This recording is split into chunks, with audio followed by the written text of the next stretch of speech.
Public provident fund या PPF सबसे popular long term, risk free और टैक्स सेविंग इन्वेस्टमेंट्स में से एक है। आप में से बहुत से लोग इसमें इन्वेस्ट कर रहे होंगे तथा जिन लोगों ने पीपीएफ में इन्वेस्ट नहीं कर रखा है, being a popular investment and tax saving scheme, उन्होंने इसके बारे में ज़रूर सुन रखा होगा। इस वीडियो में हम जानेंगे कि पीपीएफ क्या है तथा इसमें आपको इन्वेस्ट करने से पहले किन किन बातों का ध्यान रखना चाहिए। पीपीएफ कितना सिक्योर है तथा यह कितना रिटर्न दे सकता है, यानी कि ये आपके लिए कितना इंटरेस्ट अर्न करके दे सकता है। इस वीडियो में हम यह भी जानेंगे कि आप पीपीएफ पर लोन कैसे ले सकते हैं तथा पीपीएफ से अपना पैसा विड्रॉ कैसे कर सकते हैं। So let's start a detailed analysis of PPF scheme. इस वीडियो के अंत तक हम इन सब बातों के बारे में डिटेल में जानकारी प्राप्त कर पाएंगे। सबसे पहले हम देखेंगे पीपीएफ क्या है, पीपीएफ का अकाउंट ओपनिंग प्रोसेस क्या है, ये आप पीपीएफ अकाउंट कहाँ कहाँ खोल सकते हैं। इसके अलावा इसका टेन्योर क्या रहता है, पीपीएफ पर आपको इंटरेस्ट रेट कितना मिलता है, पीपीएफ अकाउंट में कौन कौन से रिस्क इन्वॉल्व हैं, इन्वेस्टमेंट लिमिट आपकी कितनी रहती है, आप हर साल कितना इन्वेस्टमेंट कर सकते हैं, विड्रॉल आप पीपीएफ से पैसा किस तरह से निकाल सकते हैं, पीपीएफ पर लोन की बात करें तो आप लोन किस तरह से ले सकते हैं, इसके बारे में जानेंगे। पीपीएफ पर टैक्स बेनिफिट्स क्या क्या रहते हैं, इसके बारे में जानेंगे और प्री मैच्योर एग्जिट के बारे में हम बात करेंगे। सबसे पहले पीपीएफ पब्लिक प्रोविडेंट फंड के ओरिजिन की बात करते हैं। पीपीएफ का ओरिजिन 1968 में हुआ। ये लॉन्ग टर्म सेविंग स्कीम है जिसमें कि 15 साल का लॉक इन पीरियड होता है। इसमें 15 साल तक इन्वेस्टमेंट की जाती है। इसके अलावा सेविंग्स के साथ साथ यह टैक्स सेविंग के ऑप्शंस भी देता है। इनकम टैक्स एक्ट के सेक्शन 80C के अंडर इसमें आप अपनी सैलरी में से 1.5 लाख तक कम कर सकते हैं जब इसको नेट टैक्सेबल इनकम में कन्वर्ट करेंगे। ये सेफेस्ट इन्वेस्टमेंट मानी जाती है क्योंकि इसके पीछे गवर्नमेंट की बैकिंग होती है। पीपीएफ अकाउंट ओपनिंग की अगर हम बात करें तो पीपीएफ का अकाउंट जो है वो लगभग सारे पब्लिक सेक्टर बैंक्स में खोला जा सकता है और इसके अलावा पोस्ट ऑफिस में पीपीएफ अकाउंट ओपन करने की सुविधा उपलब्ध होती है। इसका मोड ऑफ ऑपरेशन सिंगल होता है, यानी कि अकाउंट जो है सिर्फ सिंगल नाम से खोला जा सकता है, जॉइंट नाम से ये अकाउंट अलाउड नहीं होता। अकाउंट ओपन करते समय आपको मिनिमम 100 रुपीज़ जमा करवाने पड़ते हैं। अकाउंट ओपन करते समय 100 रुपीज़, लेकिन हर साल आपको मिनिमम 500 रुपये इस अकाउंट में जमा करवाने अनिवार्य होते हैं।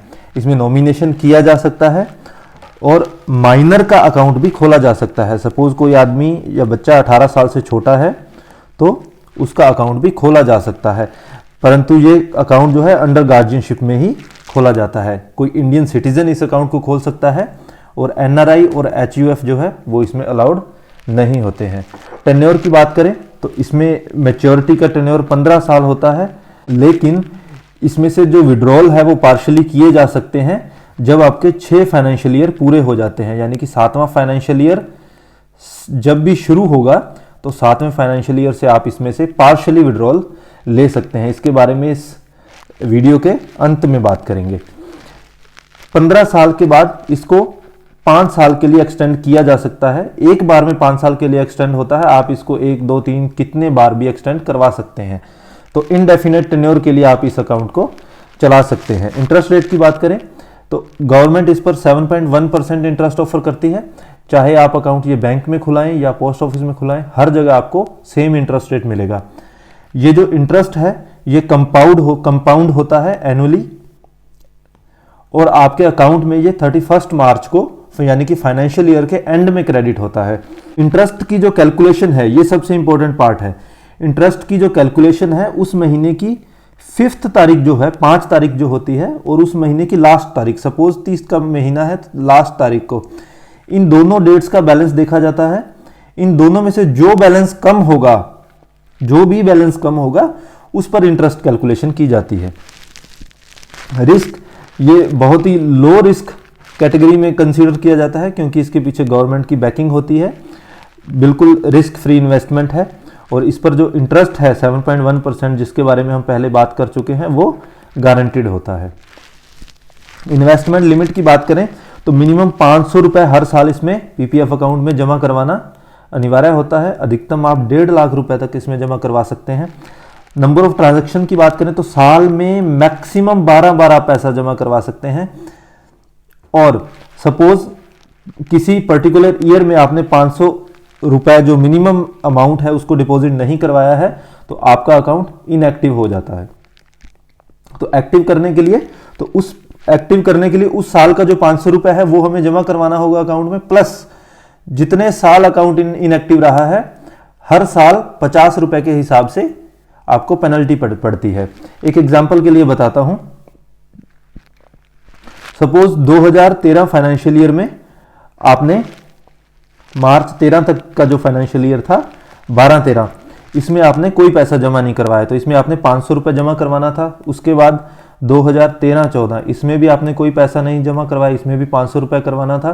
तो अब आप पहुंच गए बैंक 2014-15 के किसी महीने में अपना पैसा जमा करवाने के लिए। तो इस साल आपको इस साल का 500 रुपए जमा करवाना पड़ेगा, प्लस ये वाला 500 रुपए जमा करवाना पड़ेगा, प्लस 50 रुपए पेनल्टी इस साल के लिए। इस साल का 500 रुपए जमा करवाना पड़ेगा प्लस 50 रुपए पेनल्टी। ये टोटल अमाउंट 1500 प्लस 100 यानी कि 1600 रुपए आप जमा करवाएंगे, तब आपका अकाउंट जाकर एक्टिव होगा। टैक्स बेनिफिट्स की अगर बात करें तो 1.5 लाख तक आपको सेक्शन 80C के अंडर इसमें छूट मिलती है। किस तरह से छूट मिलती है? सपोज एक आदमी की इनकम 7 लाख रुपए है, तो नेट टैक्सेबल इनकम काउंट करने के लिए सपोज इसने 1.5 लाख रुपए अपने पीपीएफ अकाउंट में जमा करवा दिया है, तो 1.5 लाख जो है इसका नेट टैक्सेबल इनकम माइनस हो जाएगी, यानी कि 7 लाख पहले इसकी इनकम थी, अब इसकी नेट टैक्सेबल इनकम 5,50,000 ही रह जाएगी। अब जो टैक्स लगेगा इस अमाउंट पर लगेगा। इसमें जो है इन्वेस्टमेंट टैक्स फ्री होती है 80C के अंदर जो हमने देखा, लेकिन जो इंटरेस्ट अर्न होगा और जो लास्ट में मैच्योरिटी अमाउंट होगी वो सब इंटरेस्ट फ्री होता है। विड्रॉल्स की बात करें, विड्रॉल्स और लोन ये दो सबसे कॉम्प्लिकेटेड पैरामीटर समझे जाते हैं पीपीएफ में, जिसको समझना सब लोगों के लिए हमेशा सिरदर्द रहता है। विड्रॉल की बात करें, पहली बात तो आप 15 साल के बाद मैच्योरिटी पर अपना फुल अमाउंट विड्रॉ कर सकते हैं अगर आप इसको एक्सटेंड नहीं करते हैं, लेकिन अगर आप चाहें तो इसको फर्दर 5 ईयर्स के लिए एक्सटेंड कर सकते हैं अगर आप मैच्योरिटी पर विड्रॉल नहीं लेना चाहें। पार्शियल विड्रॉल जो है वो आप 7वें साल से ले सकते हैं, 7वें फाइनेंशियल ईयर से ले सकते हैं। कितना ले सकते हैं? Up to maximum 50% of the amount that is in the account at the end of 4th year proceeding the year in which the amount is withdrawn और at the end of the proceeding year whichever is lower. Definitely समझ में नहीं आया होगा, चलिए समझते हैं इसको एक एग्जाम्पल से। देखिए ये हमने एक एग्जाम्पल लिया है। सपोज पहला फाइनेंशियल ईयर जब खत्म हुआ उस समय किसी अकाउंट में बैलेंस 1 लाख रुपए था, दूसरे फाइनेंशियल ईयर के एंड में 2 लाख। हम ये अमाउंट जो है प्रिंसिपल और इंटरेस्ट दोनों को टोटल करके कैलकुलेट कर रहे हैं। इसी तरह से हमने 10 साल का एक पीरियड, 10 साल का एक टेन्योर ले लिया है। तो 10वें साल इसमें मान लीजिए कि 10 lakh total principal plus interest है। विड्रॉल की बात करें तो ये जो शुरू के 6 फाइनेंशियल ईयर है इसमें आप विड्रॉल नहीं ले सकते। आप 7वें फाइनेंशियल ईयर से विड्रॉल ले सकते हैं, विड्रॉल कर सकते हैं। और कितना विड्रॉल कर सकते हैं? 4th ईयर पर जाएंगे हम, प्रीसीडिंग 4th ईयर। सपोज आप इस साल में विड्रॉल लेना चाह रहे हैं तो 4 साल हम पीछे जाएंगे, 1, 2, 3 और 4। यहां पर हमारा बैलेंस था 3 लाख रुपए, 3 लाख रुपए हमारा बैलेंस था। इसका 50% यानी कि 1.5 लाख रुपए, ये हम विड्रॉल ले सकते हैं। दूसरा जो उसके 1 साल पहले का बैलेंस था, यानी कि यहां हम विड्रॉल ले रहे हैं तो यहां पर जो बैलेंस है 6 लाख रुपए, इसका 50% यानी कि 3 लाख रुपए। दोनों में से जो कम होगा वो हम विड्रॉल ले सकते हैं। ऐसा ही यहां होगा, अगर हम फाइनेंशियल ईयर 8 पे जाएंगे तो 4 साल पहले 1, 2, 3, 4, फाइनेंशियल ईयर 4 का जो 50% पार्ट होगा वो हम विड्रॉल ले सकते हैं। आई होप ये समझ में आ गया होगा। लोन अगेंस्ट पीपीएफ तो पीपीएफ के अगेंस्ट हम लोन भी ले सकते हैं। जैसा कि पीछे एक एग्जाम्पल में जो हमने मैप बनाया था उसमें हमने देखा लोन कब ले सकते हैं, 3rd to 6th financial year, तीसरे साल से लेकर छठा फाइनेंशियल ईयर जहां तक एंड होता है वहां तक आप इसमें लोन ले सकते हैं। इस लोन का टेन्योर मैक्सिमम 36 महीने यानी कि 36 ईएमआई बनती है आपकी। और इंटरेस्ट की बात करें तो इंटरेस्ट जो है पीपीएफ पर जो इंटरेस्ट आपका चल रहा हो उसका प्लस 1%, ये आपका लोन पर इंटरेस्ट लगेगा। तो यहां पर हम देखेंगे पीपीएफ पर हमें प्रेजेंटली 7.1% इंटरेस्ट मिल रहा है प्लस 1%, तो यानी कि अगर हम लोन लेंगे तो वो 8.1% पर मिलेगा। लेकिन अगर इस लोन को जो प्रेस्क्राइब्ड टेन्योर है 36 महीने उससे पहले अगर हम रीपे नहीं करते तो जो इंटरेस्ट रेट लगेगा वो 7.1% यानी कि पीपीएफ का इंटरेस्ट रेट प्लस 6%, 13.10%, यानी कि ये 1% से सीधा 6% पर पहुंच जाएगा, 5% इंटरेस्ट इंक्रीज हो जाएगा।